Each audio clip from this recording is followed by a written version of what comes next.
Hello and welcome to Face Check.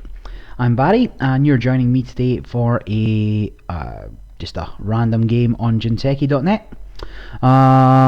Still a little bit ill, so I may cough or splutter, taking me a little longer than anticipated to get over this cold, but otherwise back on the road to recovery. Here's a deck I've been working on that has been winning a lot of games. I'm not saying it's particularly great. Most of the games I've been playing have been in the casual arena, but it seems that people in the casual side of Jinteki.net are playing nothing but noise and Dumbo Fork and actually very good decks. So I've ventured into competitive a couple of times and won both those games as well. So maybe it's time to actually start giving some serious thought to whether or not this deck is any good and doing some real testing. So let's talk through kind of what it does. First of all, I'm playing out of Gagarin, so I'm going for an asset heavy deck. Gagarin's ability is, as an additional cost to access a card on a remote server, the runner must pay 1 credit. Now when you're installing a multiple assets each turn, then the runner can go broke very quickly. Even as Wizard, I played a game against Wizard that had 3 scrubbers and they still couldn't keep up with trashing all my assets. The reason for this, of course, is the rather what's the word I'm after? I don't know, it's powerful at least. Museum of History. Now, Museum of History is a new card from the latest pack. Or was it the last pack? I can't remember. Costs 0 influence if you have more than 50 cards in your deck. Otherwise 2. Now 2 would be quite a lot. But when your turn begins, you may shuffle 1 card from archives into R&D. Theoretically I should maybe go up to 3 of these, but I've gone for 2. But being able to just recycle everything makes this deck rather oppressive when it comes to trashing all the assets. At some point the runner's going to give up and work on perhaps attacking somewhere else. Let's go through the main crux of the deck as well. You'll see from my agenda suite I've got 1 Cronus Protocol. Being able to sneak that out as an asset and wiping out a runner before they levy is hilarious. And then I'm playing the 3 of the face up agendas. So Hollywood Renovations, a 5/3.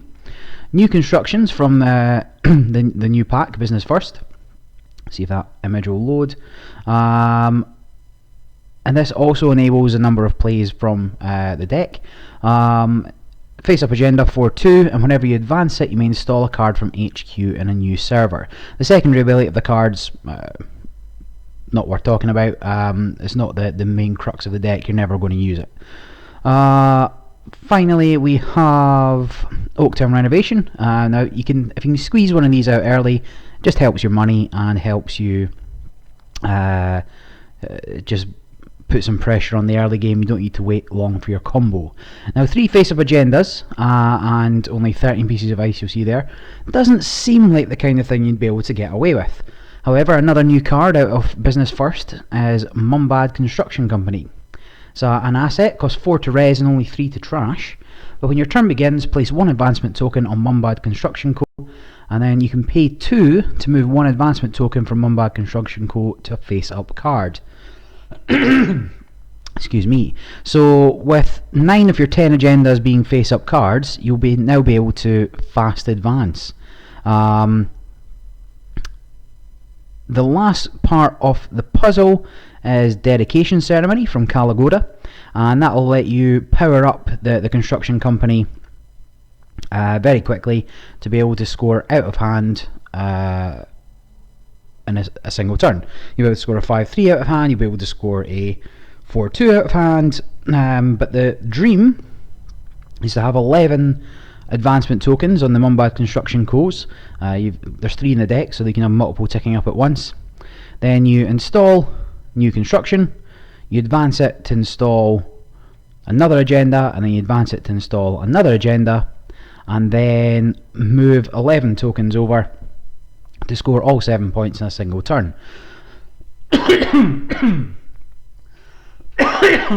Excuse me. Now it's quite hard to do. It's going to cost you around about 25 credits or so. Mostly because it's 22 credits for the moving them over, and then 3 for Cyberdecks if they've got a clop. And in fact, while I'm here, often the games come down to me just fishing for a Cyberdecks. So I'm going to add 1 Cyberdecks, and I'm going to take out 1 Chrysium at the moment. It's never really done me too much good, but I'll probably regret it if I'm up against some sort of Eater Keyhole deck at some point. So let's talk through the rest of them. Daily business show, that lets you draw through, put all your agendas to the bottom and just keep installing assets. With Museum of History, you're going to be shuffling every turn, so you're pretty much going to be seeing 2 or 3 new cards every turn. Hostile infrastructure, that's what kind of keeps your assets safe in the short to mid game, or maybe mid to long. If you got all 3 of these res, the runner doesn't want to be taking 3 net damage every time they trash something, and so they'll eventually leave it alone. Jackson Howard, you'll need to be able to shuffle things back in a flash. Oftentimes agendas will build up a little bit in hand, you want to bin them, and you can't wait for Museum of History to shuffle them back in. So Jackson does what Jackson does, well worth having. Mumba Temples, a massive economy swing. Get 1 of them up and suddenly you can res almost all your other assets for free. Get 2 and you can res a lot of ice for free. Museum of History we've talked about. Pad Campaign just to get your money ticking up. And Turtlebacks just to keep money coming in every time you install. So it's never a wasted turn when you've got all these up and running, and they all combo really, really well together. Everything just builds up money, builds up your centrals, and builds up tokens because they don't want to trash anything. Excuse me. Then we'll come on to the ice suite. So 2 assassins. Assassin's a really good bit of ice, and you can tend to res it for less than the 7 cost. With the use of Mumba Temples. Caduceus, pretty good early, just keeps some money going and forces them really to go find the Mimic. They don't want to be using a card to get through that with Faust. Enigma, same thing, just an early bit of pressure. Gear check ice to make them go fetch that. A single Hadrian's Wall. Hadrian's Walls, it could be swapped for a Curtain Wall. The price difference is almost negligible. It does give you a single, but actually it's pretty good. The 2 end of runs, a 10 cost. You normally get that for maybe, I'd say maybe an average of 5 to be honest with the Mumba Temples. Actually no, it's not true. An average of 7 with the Mumba Temples. And Spider Webs, just good for keeping Faust out. It's 3 cards. And Tour Guide being the star of the show if they've not got Parasite. Now Strength 0 means that they'll Parasite that away as soon as they can, but hopefully you can Museum of History it back and recur it more often than they can recur their Parasites. But you'll have at any one time maybe 8 or 9 assets resed, so 9 subroutines mean Faust is not getting through that anytime soon. And if nothing else, it's massive credit tax if you're trying to get through it with Mimic or anything apart from Fairy or Shrike, which are actually both fairly common. Dedication ceremony discussed, powers up the Mumba construction, diversify portfolio to get a quick burst of money, and then Chrysium for HQ for criminal, or R&D for shaper, or anarch. And then 2 Cyberdexes, which I've just swapped those around. Now ordinarily I make do with 1 Cyberdex, but there's loads of times I'm just waiting for that to be able to score out 4 or 5 points from hand, so adding 1 of those and we'll see how it goes. So let's have a game and I'll show you kinda how it works. We'll head over to the competitive tab.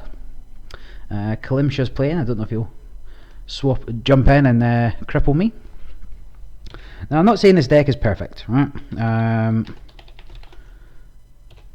But I've had more concessions and people just quitting from this deck than any other. I think it's probably around about 50% wins, 50% giving up. So let's see how this works for us today. Now we're going to have to zoom out pretty far, so you're going to probably want to watch this in full screen if you can. I'll zoom in to begin with. I'll keep this hand. There we go, zoom in. But I'll very, very, very quickly have to zoom out.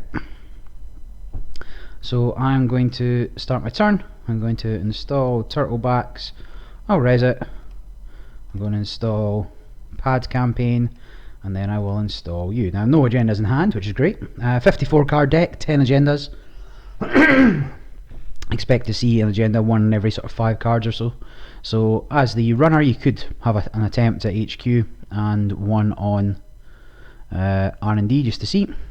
So I'll raise that. I can't afford that at the same time. So let's draw. New remote. Things are coming in a pretty sweet order at this point, to be honest. I'll be able to res pad campaign again next turn for net nothing, and then get a Mamba Temple. I'll be well on my way to winning. So already I've installed 4 remotes. You can see we're taking up most of the screen. I'm not even zoomed in as much as normal.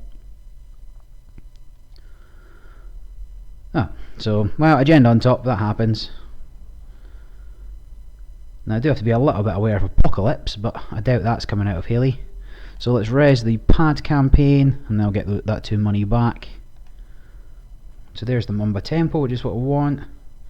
So draw,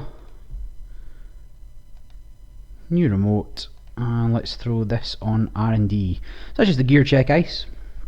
I'll get Hadrian's Wall on the outside to make it a little bit more difficult in a bit. The Utopia Shard's not oh, hold up. Is this a Hayley hyperdriver? Interesting. So if I res you, and then 1, 2, so it's always worth resing stuff, pretty much. Let me draw. Let me throw this on HQ. And then let me, that's fine, 5 credits is enough for a diversified portfolio. Yes, you'll have massive servers later on, or massive amount of servers later on, but you only need it for that initial burst. Okay, so he's popping hyperdriver. It's just a boost for him. It's not a what's the word I'm after? It is not a hyperdriver deck, diaper deck where false echo everything away and medium and keyhole run me to death. So here we go, just zoom out a little bit as I'm going to start installing even more in a minute. I'm not going to res hostile yet, so let me now, I could score this, and I'm strongly considering it, because install advanced, that gives me the 4 credits, then move it over.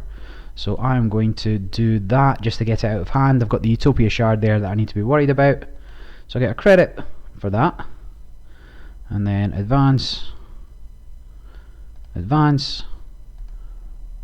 then move that over, and then move that over, and it can't do anything, so score. Sweet.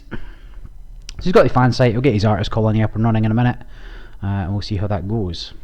So now he'll have cottoned on to what Mumbad does, but I can power it up in a single click with dedication ceremony again. So if he doesn't find some way of getting clot out, then I can do the exact same thing again next turn.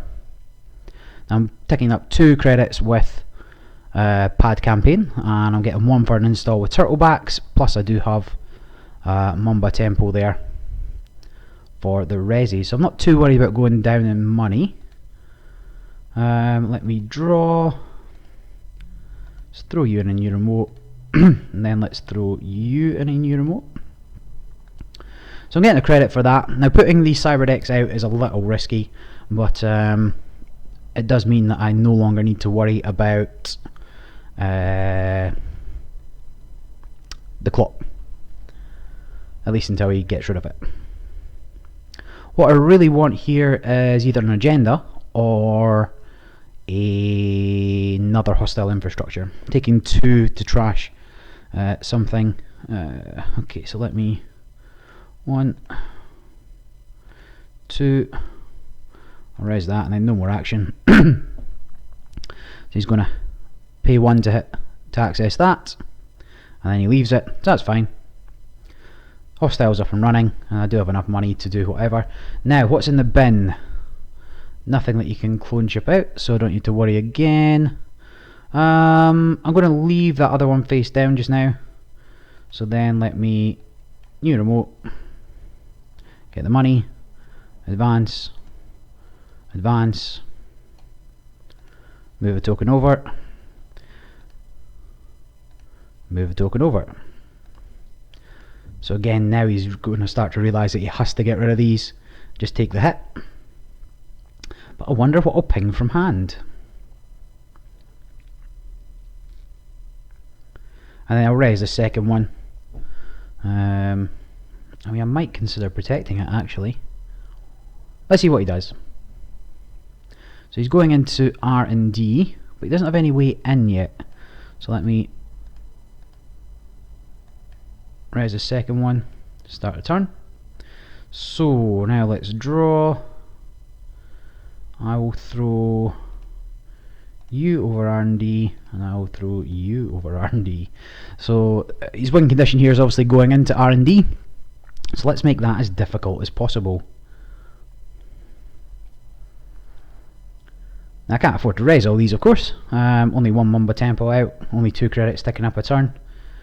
If I can find, I don't know what I need. I need a DBS really to score out quickly here. Oh, I just realised he's got a sacrificial construct then. So if he does get the ability to pop a clot, I could be so if he has a clot in hand, he can install cash. Okay, I hear you. So let's draw, let's new remote, and then let's new remote. Now you get money for every time you install with turtle backs raised. So you see my credits just ticking up there. My screen is about to get even smaller in a minute. It is an asset hell deck. Now I'm going to need a second cyber dex, which is just as well I put it in, and I need that before he gets his a second sacrificial construct. Well, I'm going to start doing those, building a scoring remote as well, just in case. I mean, he's way up on credits. He could you can probably grab anything he needs. He's still not got Artist Colony though. And Gingerbread, he can clone ship back out. So let me see what's going on here. I will take a credit, I'll raise DBS, and we'll start the turn. So let's put you to the bottom because you don't need it. So now, raise Jackson, let's draw 2. Let's throw you in a new remote, and then let's throw you in a new remote. So zooming out again here. As I said, things are going to get tiny.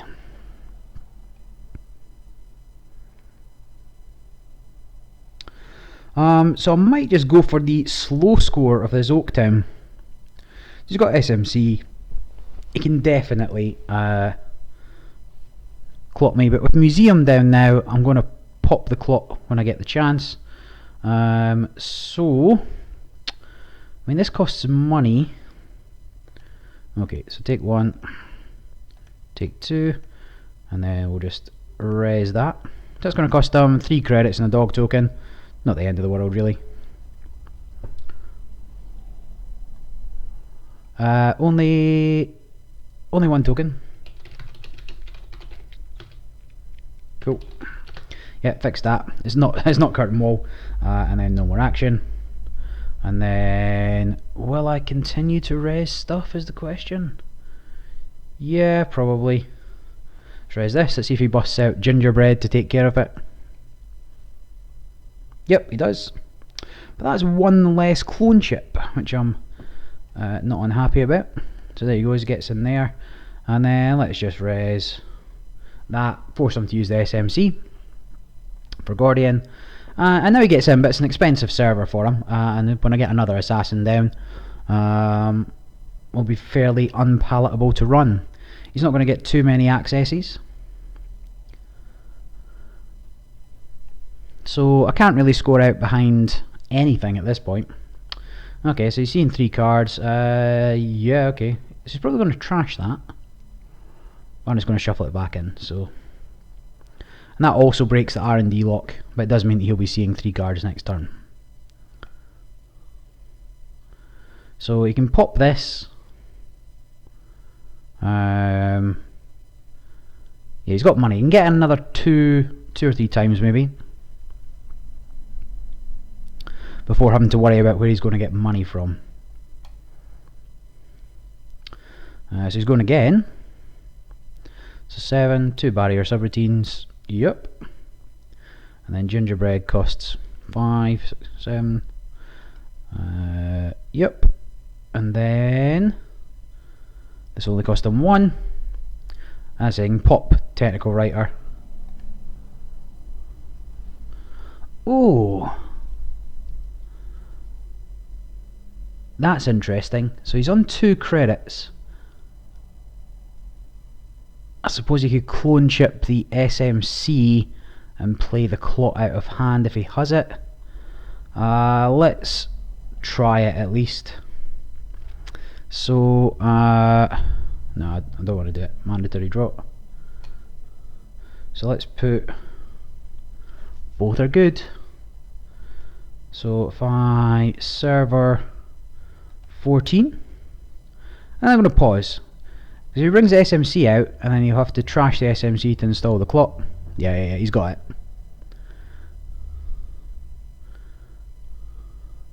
And I don't have the money for anything else.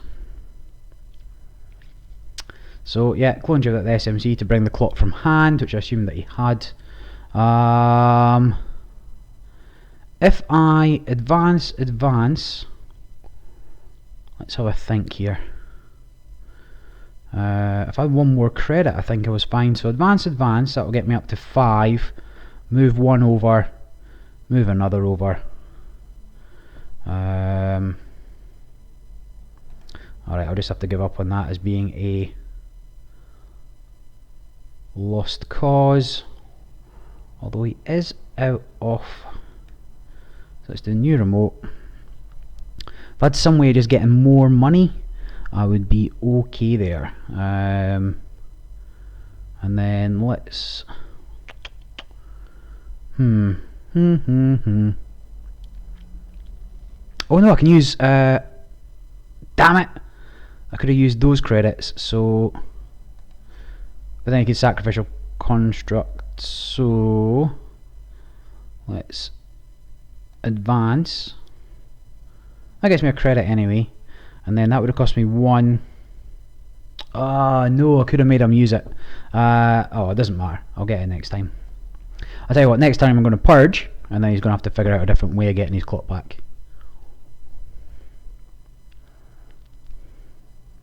So he's just going to pop the technical writer or sell something to Aesop and go and get that. And then I'm in a little bit of trouble because he'll pop technical writer, get in here, see another 3 cards here, and then I am probably going to lose. But to be fair, this wasn't a bad showing for the deck. What I really need is another tour guide. So let me just take one. It's only going to cost him a credit, but so what?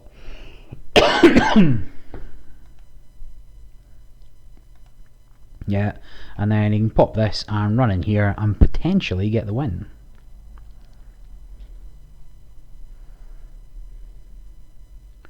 Well, that was wise. Oh yeah, of course he stole one of these. GG. Yeah, because I couldn't have got through the sacrificial construct anyway. Even if I did it right with the Mamba tempo out, install, advance, res this. If I sacked it off. Yeah, I needed both of these. I should have waited another turn. I don't know what I was thinking. But that's that.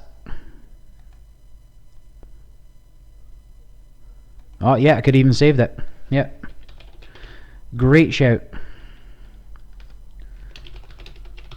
Yeah, I could have installed over the top once he fetched out the clot. And that would have at least let me Jackson it back and saved that turn. Yeah, I mean, I didn't play brilliantly there. The deck could have done a lot better. I could have went fishing for the second Cyberdex, installed that, and then I could have got through the construct. Just saved up a little bit of money again. But tell you what, let's have a look at the top of here. He would have won on his next run anyway, so Doesn't particularly matter, although with a Jackson shuffled, so who knows what could have happened.